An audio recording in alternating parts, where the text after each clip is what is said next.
لیکن اتنی اثر گزار زندگی کہ جب جس کے سامنے اس وصیت کو اور اس زندگی کو رکھا جائے گا تو جناب سیدہ کی زندگی سب کے آنکھوں کے سامنے سے پردے کو ہٹا دے گی اور حق کو حق کی طرح لے کر آئے گی اور باطل کو پوری طرح سے نیست و نابود کرنے کے لیے کافی ہے جو جناب سیدہ نے کیا ہے.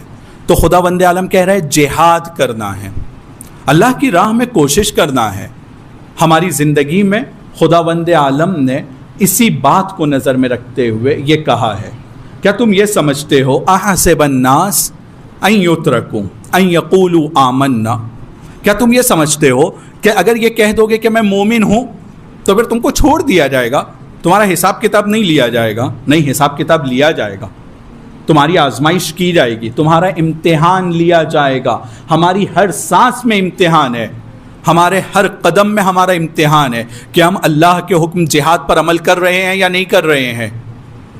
کمانے کے لیے جب جاتے ہیں وہاں امتحان ہے, پڑھنے کے لیے جب جاتے ہیں وہاں امتحان ہے, فیملی کے ساتھ امتحان ہے, ہر جگہ ہمارا امتحان ہے, کسی کو چھوڑا نہیں جائے گا. اور یہ امتحان لینے کے جو طریقے ہیں الگ الگ طریقے سے خدا امتحان لیتا ہے. چونکہ کل آخر میں اس آیت کو پڑھا تھا تو ایک مرتبہ اب اس کو وضاحت کرنا چاہوں گا. کیسے امتحان لے گا؟ وَلَنَبْلُوَنَّكُمْ بِشَيْءٍ مِّنَ الْخَوْفِ, ہم لوگوں کا امتحان لیا جاتا ہے. خدا کہہ رہا ہے ہم امتحان لیں گے تم سب کا, ڈر کے ذریعے سے, خوف کے ذریعے سے. جب ہم جہاد کے بارے میں سنتے ہیں تو دل تو چاہتا ہے کہ ہم کو اب جہاد کرنا چاہیے. ہم لوگوں کو یہ چار کیا ہو سکتے ہیں؟ میں نے کل ذکر کیا تھا کہ ایک مسئلہ جو ہم لوگ کے ادھر پایا جاتا ہے بہت بڑا مسئلہ ہے, وہ مسئلہ ہے قتل عام کا, میسیکر. کل ذکر کیا تھا بچیوں کی بنسبت ہم لوگوں کی توجہ اور خاص طور پہ ہندوستان کی ایک بڑی آبادی جس طرح سے بچیوں کو دیکھتی ہے, کل اس کی طرف اشارہ کیا تھا.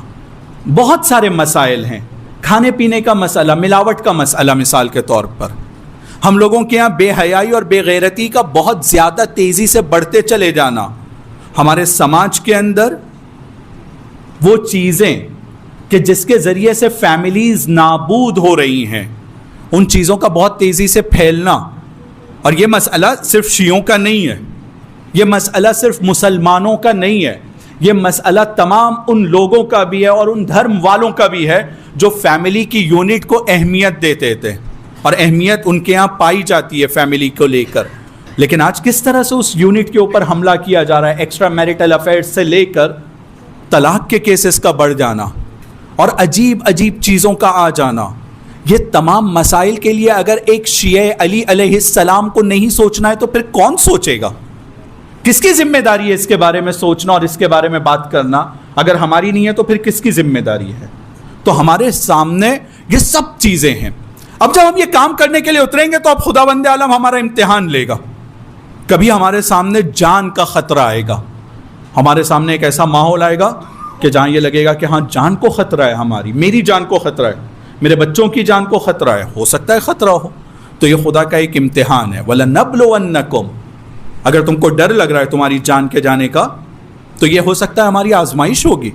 کبھی کسی کو جان کا خطرہ نہیں ہے, ہو سکتا ہے کہ اگر میں یہ کاموں میں لگ جاؤں گا تو پھر کمانے ومانے میں کمی ہو جائے گی, میرا بینک بیلنس, میرے بچوں کا فیوچر اور یہ والی اسکیم, وہ والی LIC اور پتہ نہیں اس تمام چیزوں کو میں کہاں سے بھروں گا.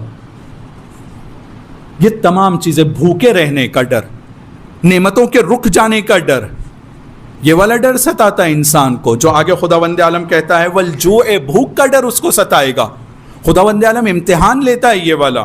پھر خدا کہتا ہے وَنَقْسٍ مِّنَ الْأَمْوَالِ, کبھی ایسا ہوگا کہ کوئی کام کوئی اچھا کرتا ہے, آگے بڑھ کے کرتا ہے, لیکن جس دن اس نے کوئی کام اچھا کیا اسی کے دوسرے دن یا اسی وقت کوئی ایک ایسی مصیبت اس کے اوپر ظاہری طور پر آ جاتی ہے کہ جس کے نتیجے میں اس کے پاس جو مال تھا اس میں کمی ہو جاتی ہے. نَقْسٍ مِّنَ الْأَمْوَالِ, مال میں کمی ہو جائے گی. تو اب اس کا امتحان ہے کہ اب راستے پہ آگے بڑھتا ہے یا رک جاتا ہے. خداوند عالم کا یہ امتحان ہے. پھر کہتا ہے وَالْأَنفُسِ, اپنی جان کا تم کو امتحان دینا ہوگا, کیونکہ ہم تم سب کو آزمائیں گے, الگ الگ طریقے سے آزمائیں گے. سب کی آزمائش الگ الگ طریقے کی ہوتی ہے, سب کی ایک طرح کی آزمائش نہیں ہوتی ہے کہ ہم دوسروں کی آزمائش کے اوپر ہنسیں. ہم اپنے بارے میں دیکھیں کہ ہماری آزمائش ان میں سے کون سے طریقے سے ہو رہی ہے اور میں کیسے اس آزمائش میں کامیاب ہو رہا ہوں یا ناکام ہو رہا ہوں. اور آخری چیز جو اس آیت میں خدا ارشاد فرماتا ہے والثمرات، اولاد کے ذریعے سے. اولاد کی آزمائش یہ معمولی آزمائش نہیں ہے کہ خداوند عالم. اب توجہ کیجئے گا، چونکہ جناب زہرا کا ذکر نکلا ہے، جناب زہرا کے تشییع جنازہ میں اور جناب زہرا کو دفن کرنے کے لیے بہت کم لوگ آئے تھے. ان کی تعداد بہت کم تھی جو لوگ جناب زہرا کی تشییع جنازہ میں آئے تھے. کچھ لوگ کہتے ہیں کہ 10 لوگوں سے بھی کم تھے، کچھ لوگ کہتے ہیں کہ 15 یا اس سے کم تھے. ٹھیک ہے، وہ عدد کے اندر نہیں جانا ہے کیونکہ روایتیں مختلف ہیں، اس کو میں چھوڑنا چاہتا ہوں. لیکن ایک شخص تھا اس تشییع میں، اس کا نام تھا زبیر. کون؟ زبیر. جو بھی شخص اس تشییع جنازہ میں تھا، یعنی مولا علی کا بہت خاص بندہ ہے. وہ اگر تشییع جنازہ میں ہے تو مولا علی کا اور اہل بیت کے گھرانے کا خاص بندہ ہے نا، تبھی تو وہ تشییع جنازہ میں ہے. کیونکہ جناب زہرا نے غیروں کو آنے کے لیے اور ان لوگوں کو جنہوں نے اذیت کیا ہے، ساتھ نہیں دیا تھا، ان کو آنے سے روک دیا تھا. تو زبیر اس تشییع جنازہ میں تھے. لیکن زبیر کہ جو ایک مرتبہ جناب زہرا کی تشییع جنازہ میں تھے، آخر میں حشر کیا ہوا ان کا؟ ان کی زندگی کس ڈائریکشن میں آگے بڑھی؟ جو بندہ جناب زہرا کی تشییع جنازہ میں تھا، جنگ جمل میں علی علیہ السلام کے مقابلے میں لڑنے کے لیے آ گیا تھا. کیوں؟ کیونکہ اس کا جو بیٹا تھا نا، اس نے آہستہ آہستہ اپنے باپ کو اس راستے سے اتار دیا تھا. سخت ہے یہ بولنا بھی، مجھے سخت لگ رہا ہے، لیکن یہ ایک امتحان ہے. وہ بندہ جو جناب زہرا کی تشییع جنازہ میں ہے، لیکن کہاں سے کہاں چلا گیا؟ کیوں؟ کیونکہ اس کی اولاد کے بارے میں، اس کے بیٹے کے بارے میں رسول خدا بھی ذکر کر چکے تھے کہ وہ آئے گا، اس کو علی سے دور کر دے گا، اور دور کر دیا. شمر جنگ صفین میں مولا کے ساتھ اتنا نزدیک ہے کہ شہادت کے دروازے تک کے پہنچنے کی روایت نقل کی گئی ہے. شہید ہونے کے نزدیک تھا، زخمی ہو گیا تھا، لیکن آگے بڑھتا ہے. خداوند عالم نے اس کا امتحان لیا، خوف اور لالچ والے امتحان میں. وہ خوف اور لالچ کے امتحان میں ایسا پھسلا کہ جس کے بابا کے ساتھ شہادت کے دروازے تک کے گیا تھا، آج اس کے بیٹے کے سینے کے اوپر بیٹھ کر ان کو ذبح کرنے کی کوشش کر رہا ہے. امتحان ہے، ہم سب کا امتحان ہونے والا ہے. یہ امتحانات میں ہماری ذمہ داری اپنے آپ کو بیدار رکھنا ہے. ایک چیز جو بہت ضروری ہے یہاں بتا دوں، اور وہ یہ کہ جب امتحان کی بات ہو رہی ہے، یا میں نے مثال میں کہا کہ نہیں مال کے جانے کا ڈر یا نعمتوں کے رک جانے کا ڈر، ایسا نہیں ہے کہ اسلام کی تعلیم یہ ہو کہ نہیں ہم لوگوں کو نعمتوں کو حاصل کرنے کی کوشش نہیں کرنا ہے. خداوند عالم قرآن میں کہتا ہے سخر لکم ما فی السماوات وما فی الارض، جو کچھ زمین میں ہے، جو کچھ آسمان میں ہے، یہ سب کچھ تمہارے لیے، تمہارے لیے مسخر کر دیا گیا ہے. تم حاصل کرنے کی کوشش کرو، سب تم کو حاصل کرنے کی کوشش کرنا ہے. لیکن یہ جتنی چیزیں میں حاصل کر رہا ہوں یا اس کی کوشش کر رہا ہوں، اس کو وسائل بنانا ہے مسائل کو حل کرنے کے لیے، اپنی ترقی کے لیے، اپنی روح کی ترقی کے لیے، اپنے سماج کی بہتری کے لیے. اس کو اس لیے حاصل نہیں کرنا ہے کہ اس کو صرف حاصل کرنا میرا مقصد ہو جائے، بلکہ حاصل کرنا ہے اللہ سے نزدیک ہونے کے لیے. ایک عالم کا واقعہ ملتا ہے دونوں میں فرق بتانے کے لیے کہ کچھ لوگ حاصل کرتے ہیں اپنے لیے، کچھ لوگ حاصل کرتے ہیں اس لیے تاکہ اس کے ذریعے سے اللہ کے نزدیک ہو سکے. اس کے لیے میں واقعہ سنانا چاہتا ہوں. ایک صلوات پڑھیں پر محمد و آل محمد.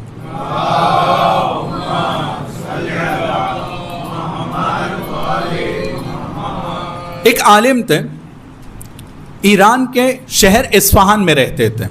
اصفہان اس زمانے میں کیپٹل ہوا کرتا تھا، راجدھانی ہوا کرتا تھا.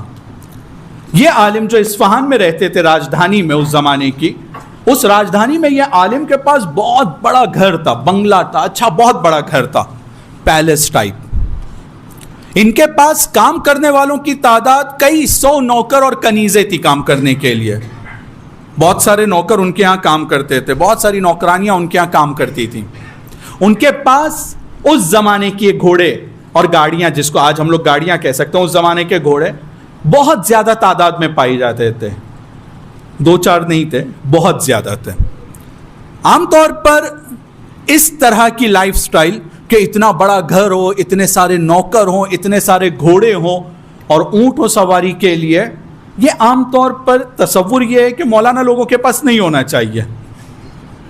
تو ایک عالم ایران کے نارتھ میں رہتے تھے, ان کے ذہن میں بالکل یہی خیال آیا کہ یار یہ مولانا ہے, عالم ہے, اور اتنا بڑا گھر اس کے پاس, اتنے سارے گھوڑے اس کے پاس, اور اتنی ساری چیزیں اس کے پاس. میری ذمہ داری بنتی ہے کہ میں اس کو جا کر سمجھاؤں کہ بھائی عالموں پہ یہ زیب نہیں دیتا ہے کہ اتنی ساری نعمتوں میں وہ متنعم رہے یا نعمتوں کے درمیان رہے. ایک دم سادہ زندگی ہونا چاہیے, سمپل زندگی, ایک کپڑا, کچھ کپڑے, یا اس طرح کی بہت سادہ زندگی. ان کے ذہن میں یہ تصور, اور وہ اپنے شہر سے نکلتے ہیں ان کو سمجھانے کے لیے, اور اصفہان پہنچتے ہیں. جب اصفہان پہنچتے ہیں تو ان کی باڈی لینگویج دیکھ کر, ان کے آنے کو دیکھ کر, وہ اصفہان والے عالم کو یہ احساس ہو گیا کہ یہ کچھ مجھ سے بات کرنا چاہتا ہے, کچھ مجھے سکھانا چاہتا ہے, اور اس موقع کی تلاش میں کہ اکیلے میں ہم لوگ کچھ بات کریں. تو یہ عالم نے کہا کہ بہت اچھے ٹائم آئے ہو, آج جمعرات کا دن ہے, شب جمعہ ہے, چلو آج ہم نیت کرتے ہیں امام حسین کی زیارت کے لیے نکلتے ہیں. تم آ گئے ہو, اب ہم لوگ یہاں سے امام حسین کی زیارت کے لیے چلتے ہیں. تو وہ پہلے عالم نے کہا اس سے اچھا اور کیا ہو سکتا ہے, کیونکہ میں چاہتا تھا کہ ان کے ساتھ بات کروں اور ان کو اپنا میسج کنوے کروں, اور اکیلے فرصت بھی ڈھونڈ رہا تھا. جب سفر میں ہم لوگ اکیلے رہیں گے تو یہ بہت اچھا موقع ہے کہ میں اپنے دل کی بات ان کو بول سکوں گا. نکل جاتے ہیں اصفہان سے زیارت کے لیے. جب چلنا شروع کرتے ہیں اور کچھ دور نکل جاتے ہیں, تو کچھ دور نکلنے کے بعد وہ جو نارتھ سے عالم آئے تھے وہ اپنے سامان کو چیک کرتا ہے, تو دیکھتا ہے کہ وہ ایک اس کے پاس ایک پیالہ تھا, ایک کٹورا, پیالہ, لوٹا, جو بھی آپ, پیالہ سمجھنے اور سمجھانے کے لیے کہہ رہا ہوں, کشکول اصل میں ورڈ ہے. ایک پیالہ تھا, وہ پیالہ وہ ڈھونڈتا ہے, کہتا ہے یہ پیالہ میرا وہاں تمہارے گھر پہ چھوٹ گیا ہے. وہ عالم اصفہانی عالم کو کہتا ہے اپنا سامان ڈھونڈنے کے ٹائم پہ کہ وہ جو میں پیالہ میرے پاس تھا نا, وہ پیالہ تمہارے گھر پر چھوٹ گیا ہے. یہ اصفہانی عالم جواب میں کہتا ہے ٹھیک ہے چھوٹ گیا تو چھوٹ گیا, چلو ہم لوگ اپنا سفر کنٹینیو کرتے ہیں, کوئی بات نہیں. تو پلٹ کر جواب میں کہتا ہے وہ بھائی صاحب تم بہت پیسے والے ہو, تمہارا بنگلہ ہے, تمہارے گھوڑے ہیں, تمہارے نوکر چاکر ہیں, تو تم کو پیالہ صرف پیالہ لگ رہا ہے, لیکن وہ صرف پیالہ نہیں ہے, میرے لیے وہ پیالہ ہے, بہت امپورٹنٹ چیز ہے میری زندگی میں, کچھ اور تھوڑی ہے, یہی ایک چیز ہے. تم کو لگ رہا ہے کہ وہ ایک صرف پیالہ ہے, لیکن میرے لیے وہ صرف پیالہ نہیں ہے, بہت امپورٹنٹ چیز ہے. پانی پیتا ہوں, وضو اس کے پانی سے کرتا ہوں, کھانا کبھی اس میں لیتا ہوں, اور اس طرح کی چیزوں کو انہوں نے گنایا. پھر یہ عالم کہتا ہے ٹھیک ہے یار, چلو آگے بڑھتے ہیں, ختم کریں, ہم لوگ امام حسین کی زیارت کے لیے تو جا رہے ہیں, ہم لوگ کا کام نکل جائے گا, تم کو کوئی دقت پیش نہیں آئے گی. وہ پلٹ کر پھر کہتا ہے کہ نہیں بھائی صاحب وہ پیالہ بہت امپورٹنٹ ہے, مجھے وہ پیالہ چاہیے. تو کہتے ہیں کہ بھائی ہم لوگ امام حسین کی زیارت کے لیے جا رہے ہیں, تم پیالے کے لیے جاؤ گے, ہم لوگ کا سفر ڈسٹرب ہوگا. کہتے ہیں ایک کام کرو, تم اپنا اسی اسپیڈ میں سفر کنٹینیو کرو, میں تیزی سے جاؤں گا, جلدی سے واپس آؤں گا, تم کو جوائن کر لوں گا اور پیالہ لے کر آ جاؤں گا. پھر وہ جو اصفہان والے عالم ہیں اس کو روکتے ہیں کہ بھائی ایسا مت کرو, پیالے کے لیے تم جاؤ گے, میری کمپنی تھوڑی دیر کے لیے تمہارے ساتھ نہیں رہے گی, تو یہ سفر اس طرح سے نہیں, رک جاؤ نا, ہم لوگ کنٹینیو کرتے ہیں سفر. وہ عالم اصرار کر رہے ہیں سفر کو کنٹینیو کرنے کے لیے, اور یہ عالم اصرار کر رہا ہے وہ پیالہ لینے جانے کے لیے. تھوڑی دیر کے بعد اصفہان کے عالم ایک عجیب جملہ کہتے ہیں, اور یہ جملہ ہم لوگوں کے لیے درس ہے, اور اس جملے کے لیے میں نے اس واقعے کو سنایا ہے. وہ جملہ یہ کہتے ہیں کہ سنو, جب امام حسین کی زیارت کے لیے ہم لوگوں نے فیصلہ کیا تو فوراً میں نے اپنے بنگلے کو چھوڑا, اپنے پیلس کو چھوڑا, میں نے اپنے گھر بار کو چھوڑا, نوکروں کو چھوڑا, اپنی سواریوں کو چھوڑا, اور سب چھوڑ کے میں تمہارے ساتھ حسین کے لیے راستے پر نکل پڑا. میں اتنا سب کچھ ہے, سب چھوڑ رہا ہوں, اور تم ایک پیالہ نہیں چھوڑ سکتے ہو امام حسین کے زیارت کے راستے میں. تو اس کا مطلب یہ ہے کہ نعمتوں کا ہونا برا نہیں ہے, نعمتوں کا حسین کے راستے میں رکاوٹ بننا برا ہے. اگر نعمت ہم لوگوں کے پاس ہو اس میں برائی نہیں ہے, لیکن یہ نعمت میرے لیے رکاوٹ بن جائے, یہ نعمت جو مجھے ملی تھی جس مقصد کے لیے, اس مقصد میں استعمال نہ ہو, تو یہ نعمت پھر میرے لیے خطرناک ہو جاتی ہے. وہ ہو سکتا ہے صرف ایک پیالہ ہو. اب ہم لوگ اپنے آپ سے پوچھ سکتے ہیں اور دیکھ سکتے ہیں کہ کون سی ایسی نعمت ہے جہاں پر خدا میرا یہ والا امتحان لے رہا ہے, وَلَنَبْلُوَنَّكُمْ, ہم تمہارا امتحان لیں گے.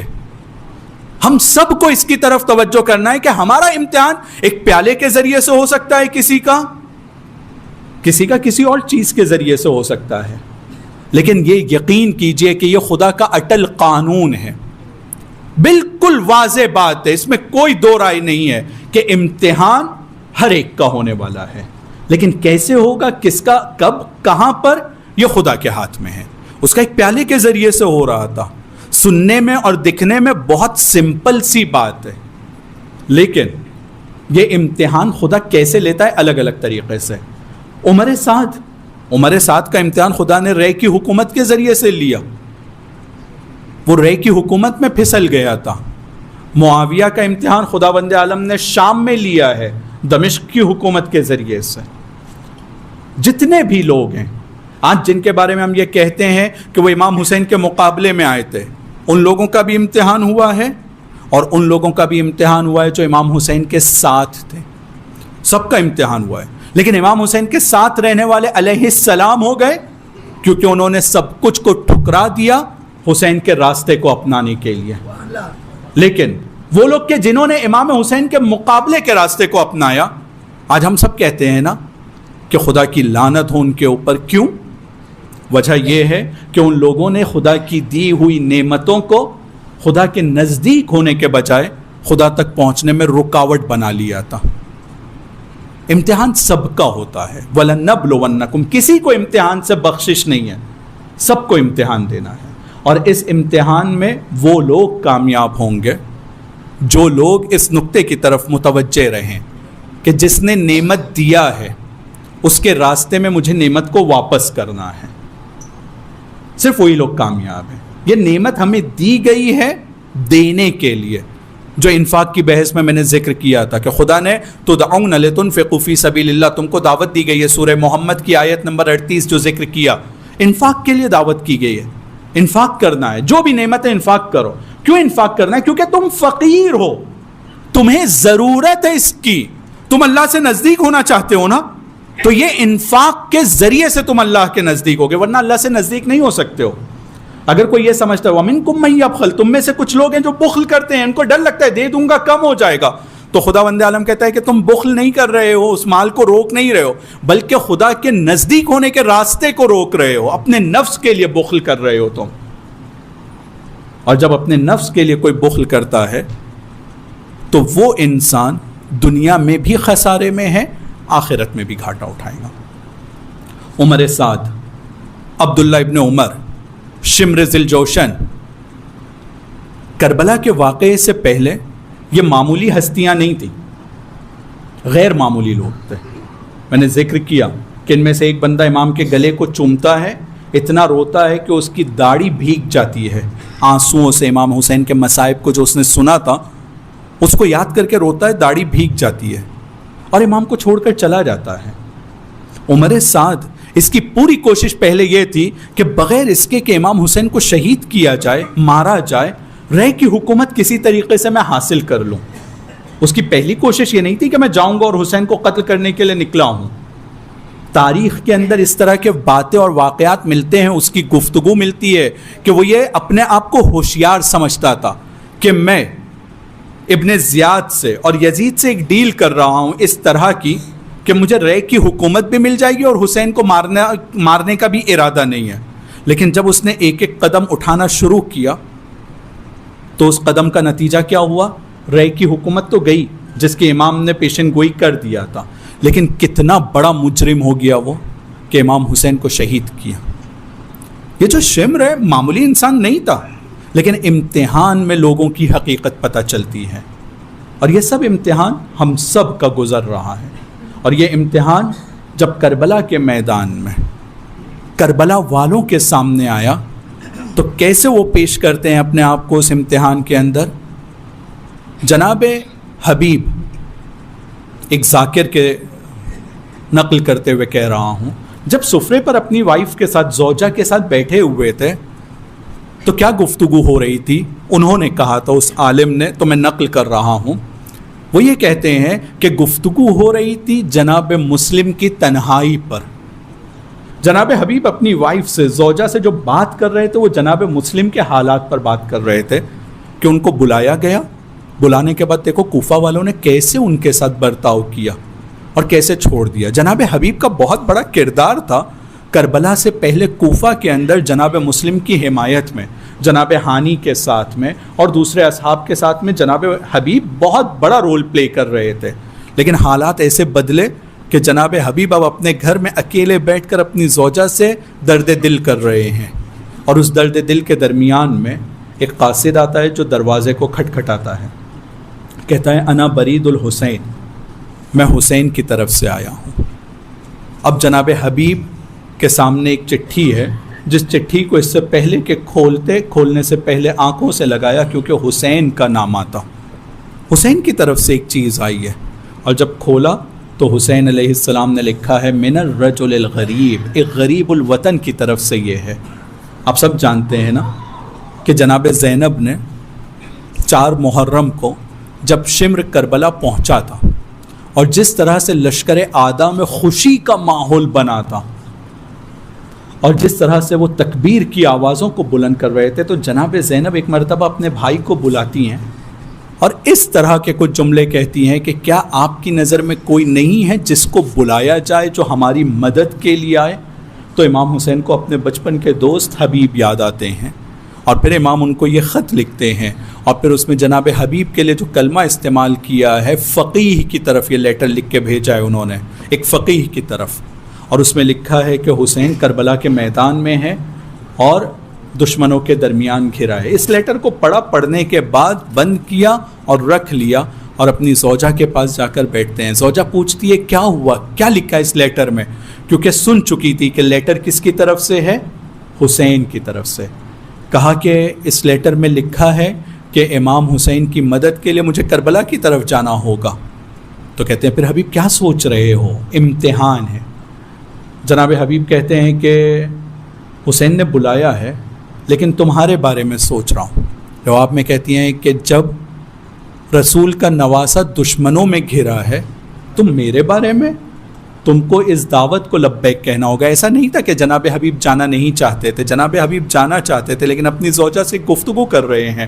اور پھر جناب حبیب اپنے گھر سے نکلنے سے پہلے اپنے غلام کو گھوڑا دے کر کوفے کے مرز کی طرف، دروازے کی طرف بھیجتے ہیں کہ وہاں انتظار کرنا، کیونکہ جناب حبیب ان خاص لوگوں میں سے تھے جن کے اوپر ابن زیاد کی نظر تھی اور ان کے ایک ایک موومنٹ کو کنٹرول کیا جا رہا تھا. اسی لیے انہوں نے پہلے غلام کو بھیجا تھا، اور جب غلام کو بھیجا تو غلام گھوڑے کے ساتھ کھڑا تھا اور ایک مرتبہ گھوڑے سے کہتا ہے جناب حبیب کے دیر پہنچنے کی وجہ سے کہ گھبرانا مت، جب میرے آقا نے یہ نیت کیا ہے کہ تیرے ساتھ کربلا جائیں گے، اگر وہ نہ بھی آئے تو میں اپنے مولا پر جان قربان کرنے کے لیے تیار ہوں اور جاؤں گا.